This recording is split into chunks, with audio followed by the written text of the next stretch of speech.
All right, what's going on YouTube? Nassif here from Click, and today we're with the 2024 Acura ZDX. This is the A Spec model. Shout out to Maple Acura out here in Vaughan for providing me with the car. They cleaned up the car for me, allowed me to take it out for pictures and some content. So I figured while I'm out with the car and spending some time with it, I will also make a YouTube video. Again, don't mind the camera shake. We're still rocking the same setup as before with the iPhone strapped to my head. And as we're chatting here, we'll do a little walk around of the car. Hopefully this is all lined up. It looks like it is from what I can see. But this is it, the ZDX in black. There are only two trims of this car. I think it is the A Spec, which we're looking at here. And then the Type S is going to be coming at some point in the near future. I think Maple Acura is getting their first Type S in the next couple of weeks. So we'll see what happens on that front. Honestly, haven't spent too much time with the car. I've had it for about, I don't know, it's 5 o'clock now, maybe about an hour. Drove about 10-15 minutes in it. First experience driving an electric car. I haven't been in an EV before, so it's definitely a new, well, I've been in an EV, just not driven one, so it's a different experience. Getting into the car, you know, my I guess the pre-belief of the car was that this is not going to be all that special of a vehicle because it is based on the GM platform. You can definitely tell. I drive, obviously you guys know I drive an Integra. We also have a TLX at home, and you can tell that this is not necessarily built to the same standard. The fit and finish isn't exactly the same. It's not bad, but it's also not fantastic. In terms of the way it looks, it's a nice car. In my opinion, it looks a bit like an Integra from the front, and in the rear obviously looks very typical Acura SUV, MDX, RDX. So don't mind the loud plane flying by over above. So I mean, overall, just sort of been with the car for, like I said, for about half hour to an hour. Did a little bit of driving. It's good fun. Obviously the driving an EV compared to driving a manual car is obviously way different, so there's a little bit of an adjustment phase in terms of that. But we will hop into the car, show you around the interior a little bit and give you guys my thoughts, and maybe go for a little drive as well. We do have the front end here, I think, is optioned with the LED lights around the Acura logo. Personally not a huge fan of it, but looks kind of cool on the black car. In terms of options and accessories, honestly, I've got no clue. I got no clue what's on this car. I have no clue what it's optioned with. I know it's got a couple of the A Spec things in terms of like mats and interior stuff, but we'll head on into the vehicle and we'll take a look here. So first things first, the beep, very GM. Interior wise looks nice. It's a nice place to be. We'll hop on in, hopefully not hit my head on the roof here. Alrighty, so now we're inside the ZDX. Let me just adjust the camera here real quick. There we go. All right, so it is a little bit of an odd camera angle here, but hopefully this does it justice. Take a look around the interior here. You got the heads-up display or the infotainment here. Again, not very accurate as far as I know. I think this is a GM system. From what I've putted around with in the settings and stuff, just getting my phone connected and whatnot, it seems pretty straightforward. I didn't like that the lighting settings for the car, because I'm out here taking photos, trying to expose photos for the headlights and whatnot. I'm trying to find the settings to get the headlights on, and it turns out, just make an adjustment to the camera here again. Turns out that the lighting is actually inside the vehicle settings here. If I can find it, it was quicker. Anyway, long story short, I'm not a big fan. Here we go. Is it controls? There we go. So it's in the controls. You actually don't have an option here to turn your lights on manually. You've got to go here to more controls and then go to lights. And then you have the options here to auto, DRLs and headlights, the dome lights and stuff you can turn on and off in here. Not a fan of it, to be honest. I don't like touchscreen interface buttons because it's just whack. I don't want to have to reach over. I just want to have a button. The other thing as well, like, you know, there's no control on the steering wheel here. So if you look here, the controls here are just for the wipers. And then on the right side here is your gear selector. It's a little bit odd as well. I don't know if you guys can see that. So you go in for neutral, in and up for reverse, and in and down for drive. It took me about 5 minutes to realize that, hey, there's no buttons on the steering wheel for the headlights in particular. and then found out, okay, maybe I actually got to go into the infotainment system. Again, this is me in my first EV, so you know, if someone else who drives a Tesla or maybe drives a different EV might be like, what the hell, this guy doesn't know what he's doing. But again, it's my first experience driving the car. A couple things I did notice off the bat, just with driving. So when I put the car into reverse, the mirrors over there tilt down. Am I looking at them? There you go. So they tilt down on both sides, I believe. But then when I put the car into drive, okay, it seems to have worked this time. Anyway, when I was parking and moving the car around earlier, I put the mirrors down, I guess, in reverse. I put the car back in drive, and the mirrors didn't go down or come back up to where they were before. Maybe just a little software glitch. Mirror is very tiny here. Make sure I'm looking at it. Very, very small mirror. You know, visibility is fine. I can see perfectly fine out the back. I can see blind spots pretty well there. I've got the little window in the back. Got the big open trunk as well. Try and twist my neck here so you guys can see it. And then coming out the other side as well, same thing. Good amount of visibility. Not sure if you can tell on the video, but it is a nice place to be in terms of interior. Fit and finish, a couple things again, just my first impressions. I don't like the steering wheel. As you guys can see here, the trim ends in a point. And generally when I'm speaking, or when I'm driving, not when I'm speaking, but generally speaking when I'm driving, my hands are on the 3 and the 9 position here on the steering wheel. I know some people do 2 and 10, which is, I guess, where you should maybe have your hands. But I like to hold it at 3 and 9, and then this corner piece digs into your palm. So it's something to note there. This does have heated steering wheel.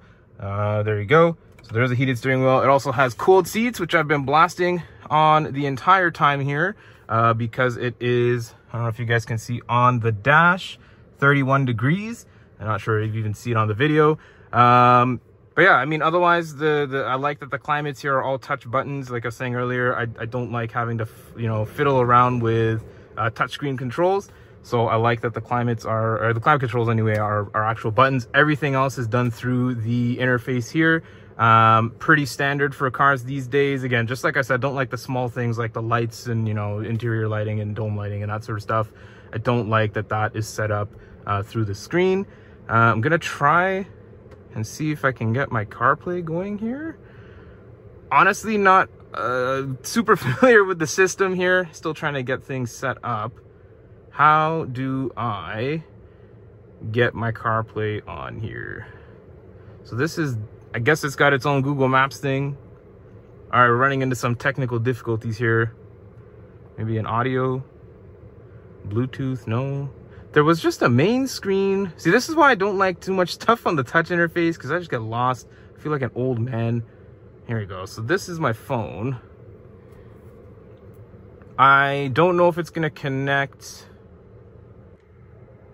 All right, so we're connected. The video cut out there. I had to go on and restart the video. But yeah, I mean, so this is what your interface looks like. Pretty straightforward. CarPlay is pretty good. You know, there is a little bit of an input delay from when I touch to when something happens on the screen. But I'd say overall, it's not a bad infotainment system. It's also just not maybe the greatest that I've used.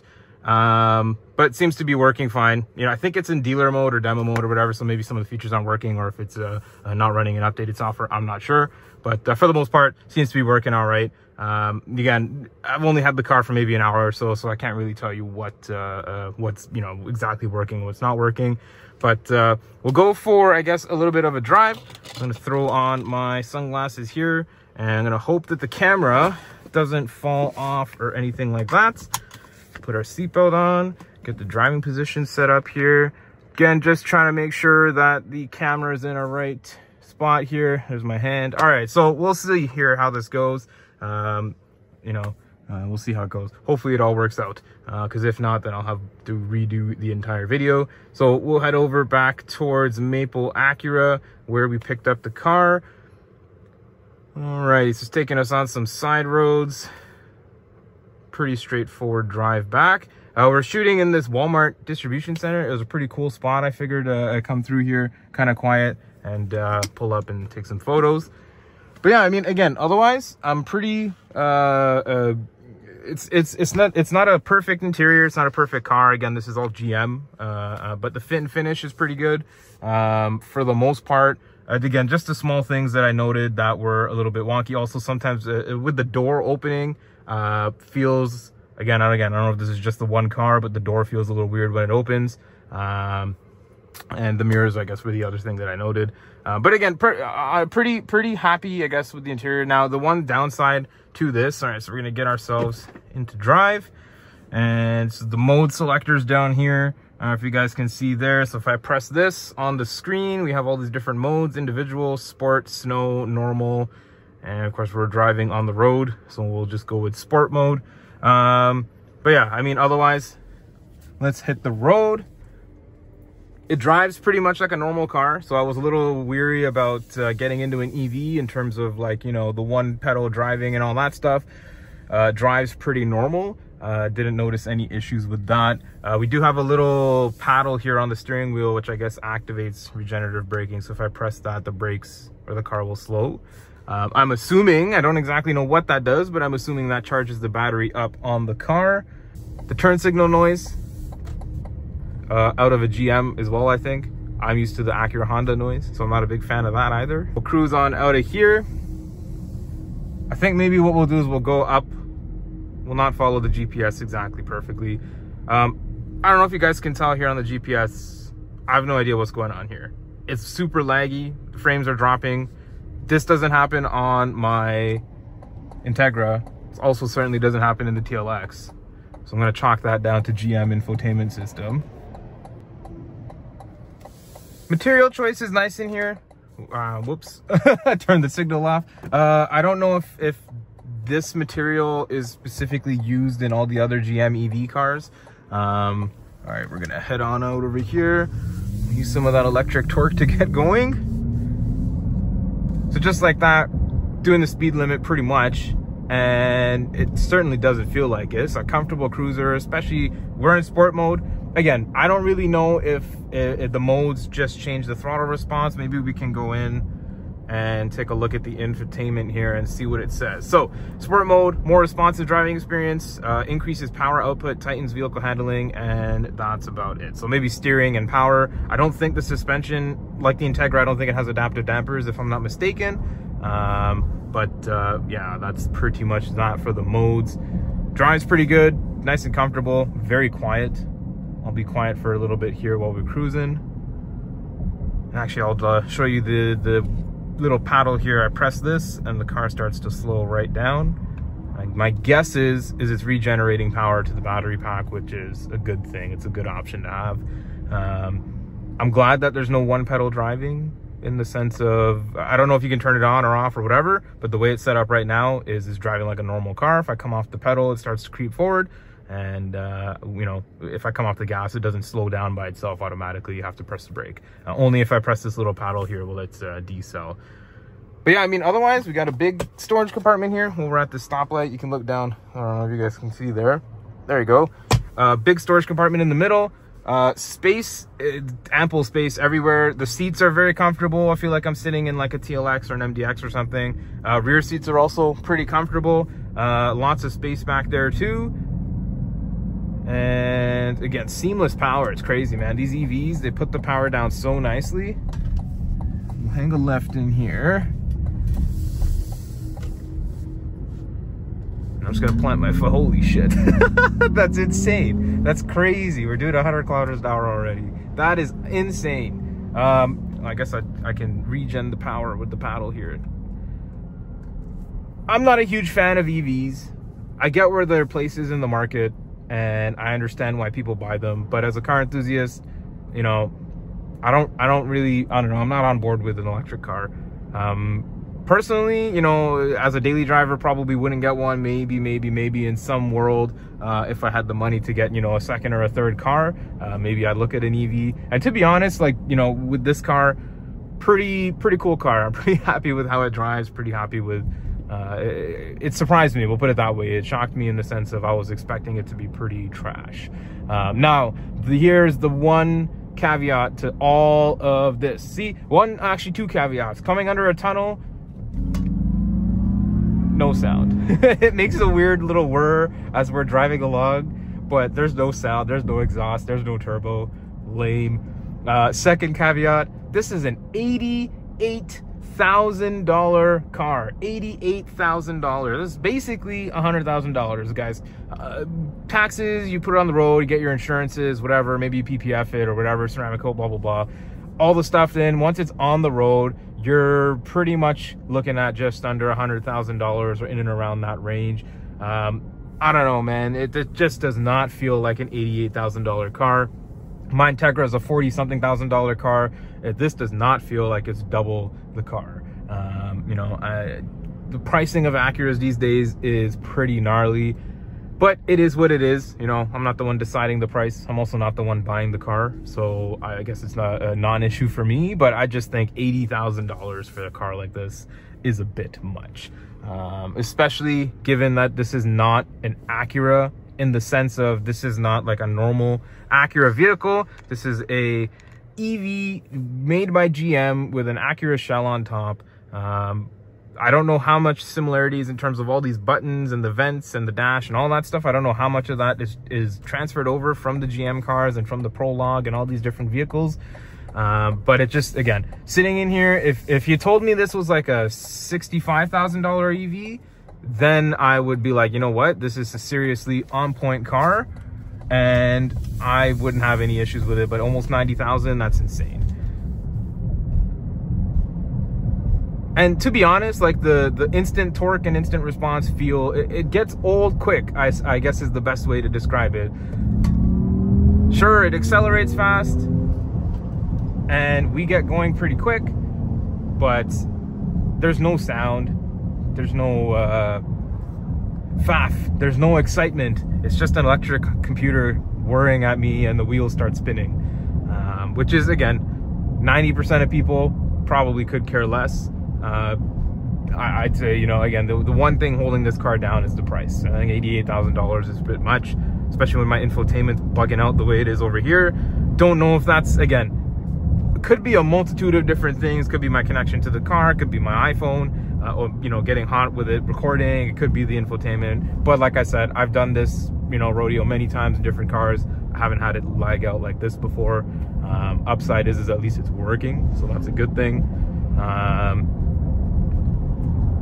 But yeah, I mean, it's a solid car. I think it's put together decently. You know, fit and finish and all that, you'll have to see over time as you own it. You know, me sitting in it for an hour is not going to really give you a good judge on that, or a good point of view on that. But you know, that's just my 2 cents.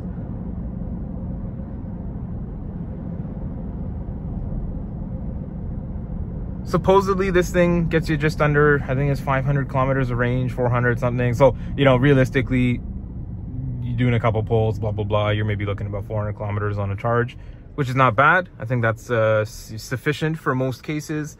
I don't think you need, you know, especially in an EV, I don't, you know, personally, if I was to get one, I wouldn't care for having super long range because I'd charge it every night regardless. And I certainly wouldn't take it on a long road trip for the most part.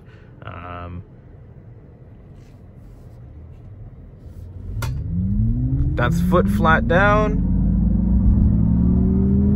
and that's 100. So it's not this particular model is not super fast or anything. It's not like, oh my god, this is breakneck speed, but it's quick. It's definitely quick. You know, it's an EV, of course it's quick. It's got like 470 horsepower or something like that, 500 foot-pound of torque. I don't know the exact numbers, you can look them up online. Again, EV, don't really care, couldn't care less what the power numbers are. But you know, the main thing is it drives nice. It's a nice place to be. It's quiet. The sound system is pretty good. I can't show you that, you know, copyright and all that stuff. But it's a nice place to be. The steering's nice and good, you know, light, I guess, is a good thing for a truck like this. Sport mode doesn't really make it, you know, super sporty or anything like that.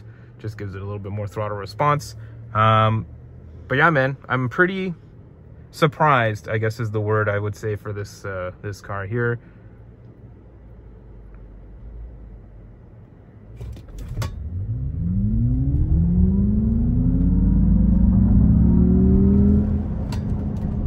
That's crazy.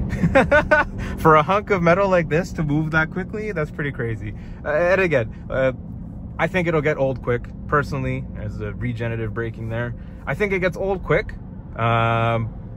You know, I certainly wouldn't slap this thing into any corners or anything like that. I don't think it's built for that.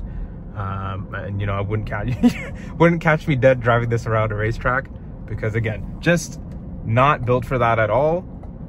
Something weird as well with the indicator. When I turn the indicator on, there's like a half-second delay from when the light turns on. So, I don't know, man. Maybe that's GM again. I'm used to that Honda Acura fit and finish, I should say. But you know, sitting in a GM car, I guess these are things that you have to just get used to or get accustomed to.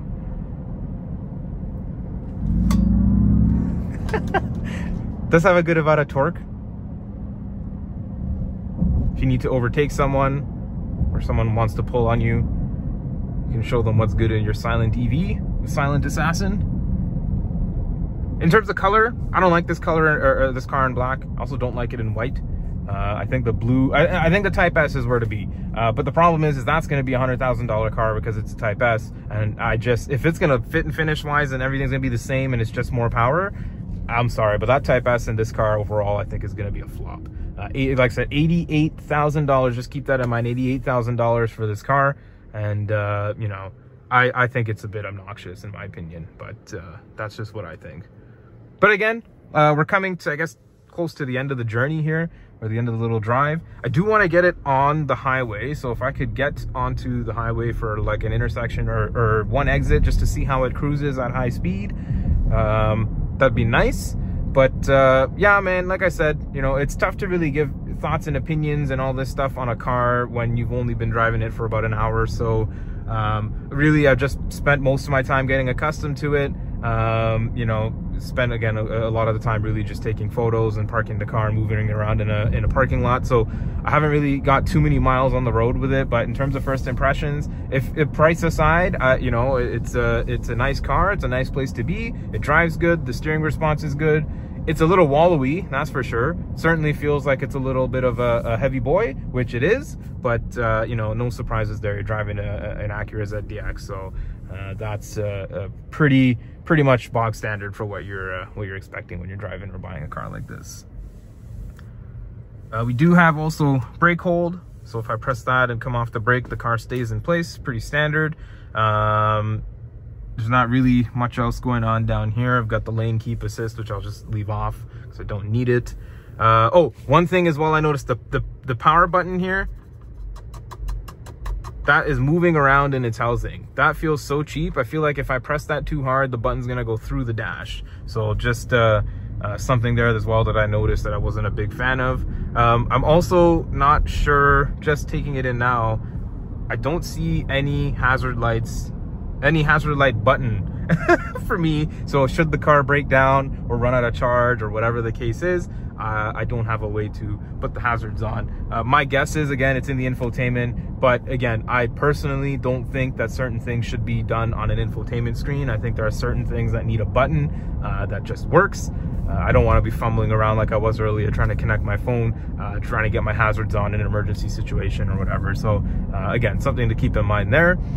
So we'll have to hit the highway here. And the GPS telling us to go that way, but we got the highway entrance here. And I'm just curious to see what it's like cruising on the highway. So this will be the first time I'm getting on the highway in this car. And once we straighten up, I'm just gonna punch it and get ourselves up to highway speed. So it's 80 kilometers an hour, flip down, 100, holy shit. Okay, that's pretty crazy. The way it picks up speed when it's already rolling, that's pretty nuts. That's fast. I did not expect that. You don't feel it, which is the next crazy part of it. I wonder if I regen brake on the highway, does that work? It does. Nice. Interesting. You know, it moves, it hauls ass, that's for sure. It's pretty damn quick. We'll put it that way. All right, so let's see. We're doing 100, foot down. Oh man, that's crazy. For a heavy ass truck, and for, you know, the size of it, pretty crazy that it hauls like that. The only downside is, and it's giving me a little bit of anxiety, so I'm watching that range indicator just trickle down, and it just keeps going down as we do this. I feel like I would have some severe range anxiety with this car. Any EV, actually, I should say, not just the ZDX in particular. It just, I don't know, man. you can never be fully sure of how long it's gonna last, but at least I'm puttering local. It's a dealer car. Worst case scenario, I'll call up the cup tow me back. But I think it'll be all right to get us back to the dealer. But I think, you know, long road trips, stuff like that, I would not trust an EV's range to, you know, 106 kilometers. Nah, man. To me, that sounds like 40, maybe 30. But again, I guess it comes down to how you drive it. If you drive it foot to the floor all the time and you're doing pulls like that, it's to be expected. All right, my bad, guys. So we had some technical difficulties here. The iPhone overheated, of course, typical Apple product. Running the iOS 18 beta, so don't know what went on there. Maybe that's the reason why the infotainment was bugging out, because the iPhone was just not able to record and run the maps at the same time. But it is what it is. In terms of just wrapping this video up, so again, my overall thoughts on the car. It looks all right. It's not ugly. It's not beautiful. Put together all right. Not amazing fin finish. Also not the worst. A few quirks that I noticed while I was driving, which I pointed out. You know, the power button to turn the car on is a little loose. The mirrors did a little bit of a wonky thing, not going back into the original position when I was going from reverse to drive. And I think that was pretty much it. But that's pretty much it for this video, guys. If you had any questions or anything, feel free to drop them down below. Hopefully the video didn't cut out. I don't know at what point the video cut out prior to, so hopefully I got all my thoughts in. But for the most part, like I said, put together pretty well. The car drives great, good amount of power. Like I said, just $88,000 is a little bit much for me. But that's pretty much it, guys. I'll catch you guys in the next one. Hope you have a good one. Peace.